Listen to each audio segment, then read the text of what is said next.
नमस्कार। 10th class हमारा chapter है मुद्रा और साख।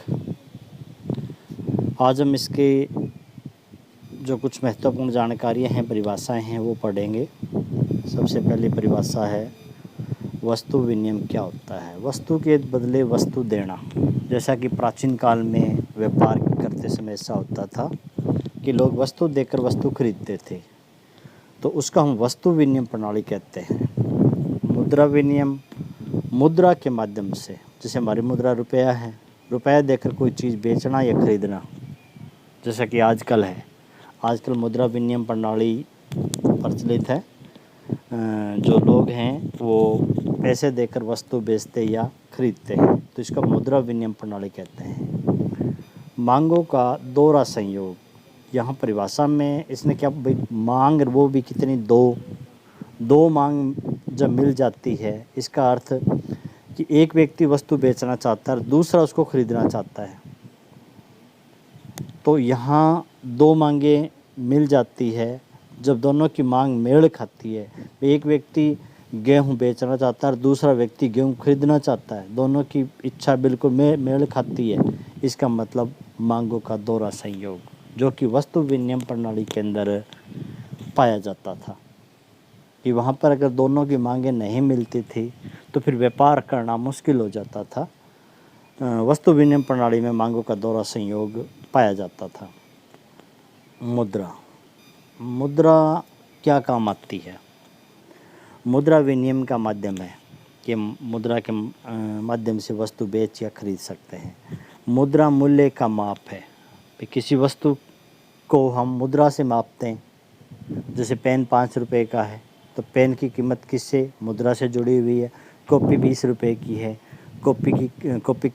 कॉपी का माप क्या है, 20 रुपये। तो यानी कि किसी वस्तु का माप है मुद्रा। धन का संचय। मुद्रा के रूप में हम धन इकट्ठा कर सकते हैं। मुद्रा के रूप में हमने पैसे इकट्ठे कर रखे हैं, तो यानी कि मुद्रा के रूप में वो पैसे।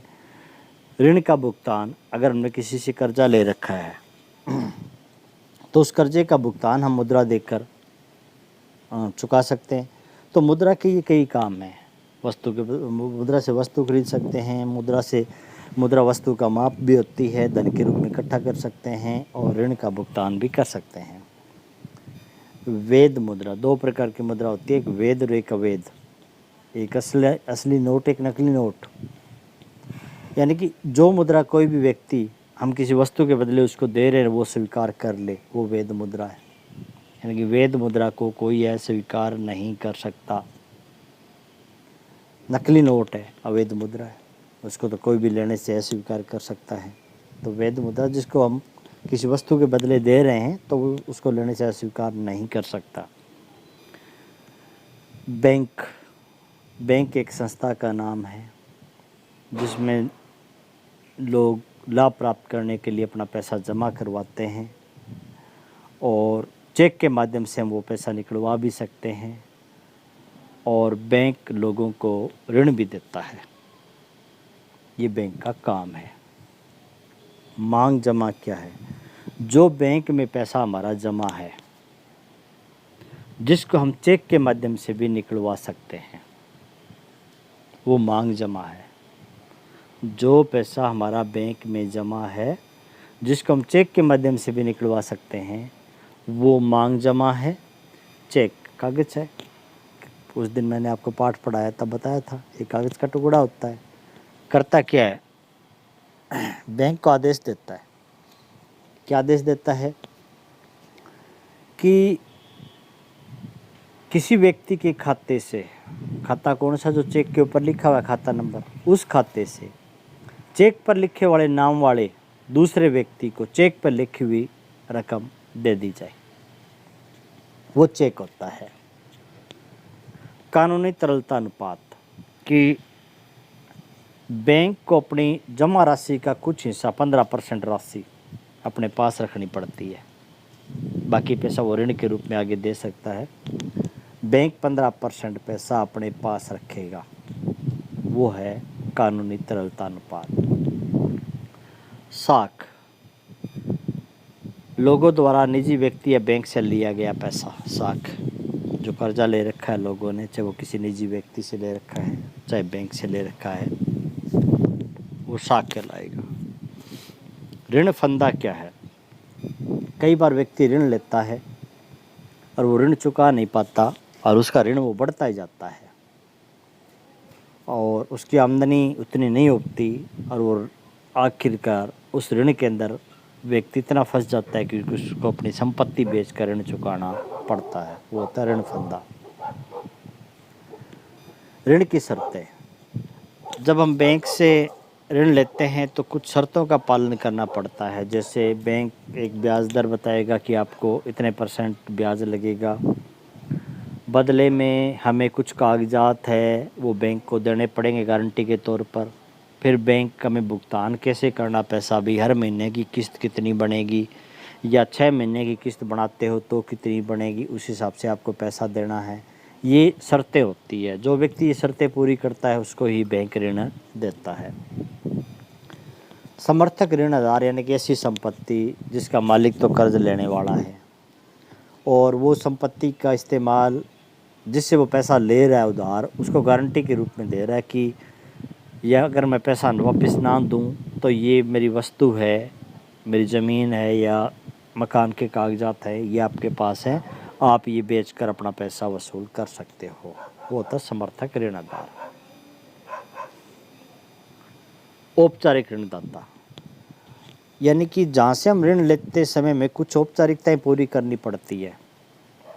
जैसे बैंक से हम ऋण लेते हैं तो बैंक को कागजात देने पड़ते हैं, बैंक जो ब्याज दर बताएगा वो उसका पालन करना पड़ेगा, बैंक हमें भुगतान का तरीका बताएगा, उस तरीके से हमें पैसे का भुगतान करना पड़ेगा। तो वो औपचारिकताएं पूरी करते हैं, उनको हम औपचारिक ऋण के स्रोत कहते हैं, जैसे बैंक है, सहकारी समितियाँ हैं। अनौपचारिक जहाँ कोई शर्तें पालन नहीं होती, साहूकार, व्यापारी, मालिक, इनसे पैसा जब उधार लिया जाता है तो यहाँ में कोई ना तो ऋणदार देना पड़ता, कोई शर्तों का पालन नहीं होता, जो ब्याज का दर उनकी अपनी अलग अलग होती है, उस हिसाब से ब्याज देना होता है। भारतीय रिजर्व बैंक भारत का सबसे बड़ा बैंक, भारत का मेन मुख्य बैंक यही है। बैंक वैसे बहुत है, स्टेट बैंक है, पंजाब नेशनल बैंक है, आंध्रा बैंक है, IDFC बैंक बहुत हैं, लेकिन सभी बैंक इसके नीचे काम करते हैं। मुद्रा ये बैंक जारी करता है।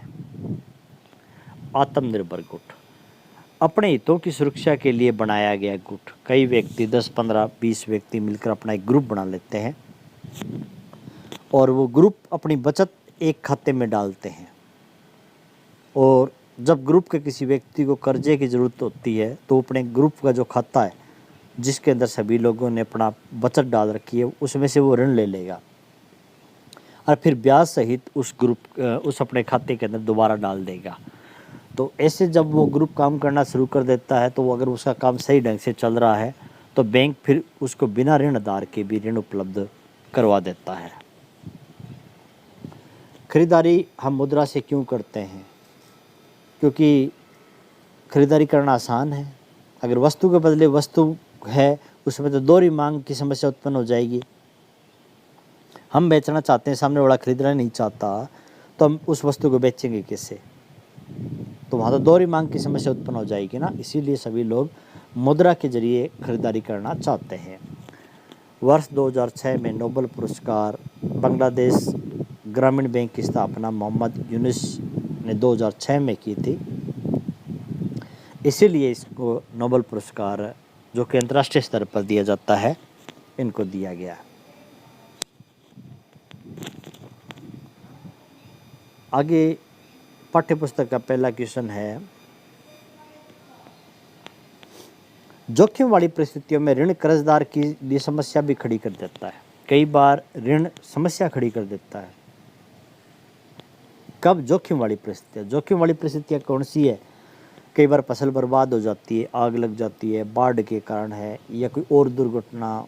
ऐसी अवस्था में व्यक्ति ऋण के जाल में फंस जाएगा। जैसे हमने स्वप्ना वाला उदाहरण लिया था कि उसने साहूकार से ऋण लिया। क्यों लिया? कि फसल तैयार होने पर फसल बेचकर मैं ऋण चुका दूंगी, लेकिन कीटनाशकों दवाइयों के गलत प्रभाव से फसल बर्बाद हो गई और ऋण नहीं चुका पाई अब ऋण न चुका पाने के कारण उसके ऋण में ब्याज और जुड़ गया, ऋण में ब्याज जुड़ने से ऋण ज़्यादा हो गया। अब उसकी स्थिति यानी कि उसने ऋण लिया तो अच्छे काम के लिए था, लेकिन अब जोखिम वाली परिस्थितियाँ होगी, फसल खराब होगी। अब ब्याज जुड़कर उसको आखिरकार अपनी ज़मीन बेचनी पड़ी। अच्छे काम के लिए ऋण लिया था, आय बढ़ाने के लिए, लेकिन वो कई बार जोखिम वाली परिस्थितियों में ऋण समस्या खड़ी कर देता है, जहाँ से बाहर निकलना बड़े मुश्किल हो जाता है। ऐसी परिस्थितियों में उनको अपनी ज़मीन आदि बेचकर कर्ज चुकाना पड़ता है। तो जोखिम वाली परिस्थितियों में ऋण की अदा करना मुश्किल काम हो जाता है। जो ऋण, क्योंकि कृषि में बड़ी समस्या है, क्योंकि कृषि हमारे यहाँ मानसूनी है, मानसून के ऊपर सारी कृषि हमारी निर्भर है। अच्छी वर्षा होगी नहीं होगी, अच्छा बीज मिलेगा नहीं मिलेगा, दवाई अच्छा असर करेगी नहीं करेगी, इन चीज़ों पर निर्भर करती है। तो कई बार किसान ऋण जाल के अंदर फंसकर खड़ा हो जाता है जोखिम वाली परिस्थितियों में। मुद्रा आवश्यकता के दोहरे संयोग की समस्या को कैसे सुलझाता है? तो दोहरे मांग की समस्या कहाँ पाई जाती है? वस्तु विनिमय प्रणाली में। तो वहाँ समस्या ये होती है कि मान लो एक जूता निर्माता बाजार में जूता बेचकर गेहूँ खरीदना, उसको जूता बेचना है और गेहूँ खरीदना है। अब उसको ऐसा व्यक्ति ढूंढना है जो गेहूँ बेचना चाहता है और जूते खरीदना चाहता है। अब यहाँ समस्या खड़ी होगी। अब उसको ऐसा व्यक्ति चाहिए जो गेहूँ बेचना चाहता है और जूते खरीदना चाहता है, यानी कि दोनों की एक दूसरे की चीज़ खरीदना और बेचने पर सहमति होना चाहिए, दोनों की मांग मिलनी जरूरी है। यहाँ दोहरी मांग का संयोग कहा जाता है इसको। अगर मुद्रा है तो ये समस्या खड़ी नहीं होगी। क्यों? क्योंकि जूते वाला व्यक्ति को ऐसा व्यक्ति ढूंढना है जो जूता खरीदना चाहता है, उससे साथ में ये नहीं गेहूँ बेचना चाहता है, वो नहीं, सिर्फ उसको ऐसा व्यक्ति ढूंढना चाहता है जो जूते खरीदना चाहता है। वो उसको जूते बेचकर उसको मुद्रा में कन्वर्ट कर लेगा। फिर उसको ऐसा व्यक्ति ढूंढना है जो गेहूँ बेचना चाहता है। अब गेहूँ बेचने वाला भी ये चाहता है वो गेहूँ बेचकर उसको मुद्रा में कन्वर्ट कर ले। गेहूँ खरीदने वाले के पास मुद्रा है ही, तो दोनों की समस्या हल हो जाएगी। तो फिर जूता बेचकर वो मुद्रा में कन्वर्ट करके ऐसा किसान ढूंढेगा जो गेहूँ बेचना चाहता है, उसे गेहूँ खरीद लेगा। तो एक बार उसने जूते मुद्रा में बदल लिए तो बाजार में गेहूँ या और कोई वस्तु है वो आराम से खरीद लेगा। तो मुद्रा एक बिचौलिए का काम कर रही है। दोनों की समस्या को हल कर दिया मुद्रा ने, जूते बेचने वाले की और गेहूँ बेचने वालों की, दोनों की समस्या को मुद्रा ने हल कर दिया। जिस व्यक्ति के पास मुद्रा है वो कोई भी वस्तु या सेवा आसानी से खरीद सकता है। तो मुद्रा है ये दोहरे मांग के संयोग की समस्या को खत्म कर देगी।